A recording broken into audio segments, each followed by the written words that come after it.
లేని గడియలో when he would come again, ఆయన ఎప్పుడు మరలా వస్తాడు? he will take his own unto himself. తన వారిని ఆయన యుద్ధకు తీసుకొని Where we పోవడానికి, are going to be in the very presence of the Lord forever and ever. మనము సదాకాలము మన దేవుని సన్నిధిలో ఉండడానికి. And all those who are born again, walking in the ways of the Lord, will go up and up to be with him. తిరిగి జన్మించి ఆయన మార్గములలో నడిచేవారు ఆయనతో పాటు పైకి ఆయనతో కూడా ఉండునట్లుగా కొనిపోబడతారు. The salvation is not substituted.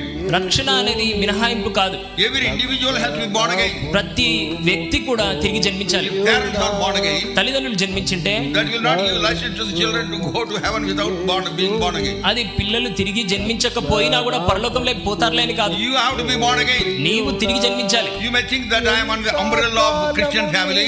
నీవు అనుకోవచ్చు నేను క్రైస్తవుడు అనే గొడుగు కింద ఉన్నాలే అని. I go to the house of God. నేను దేవుని మందిరానికి I వెళ్తాను. also sing songs of joy. నేను కూడా సియోను గీతాలే There పాడతాను. are many children, many grown up people also like that. చాలా మంది ఎదిగిన వారు కూడా అలా ఉన్నారు. They think that I have got peace when I go to the house of God. వారు అనుకుంటారు దేవుని మందిరానికి వెళ్తే నాకు కొంత But సమాధానం you ఉంటుంది. have to be born again.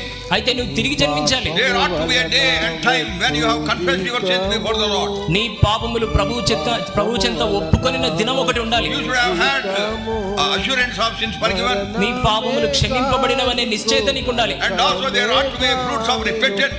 మారు మనసుకు తగిన ఫలములు నీలో ఉండాలి. Oh, it is then as you walk in the ways of the Lord in all sincerity and truthfulness, when the Lord would come again, you will be found faithful in his sight, and then you will go to be with him. అప్పుడు నీవు సమస్త యథార్థతతో ఆయనను వెంబడించినప్పుడు, ఆయన వచ్చినప్పుడు ఆయనతో పాటు మనం కొని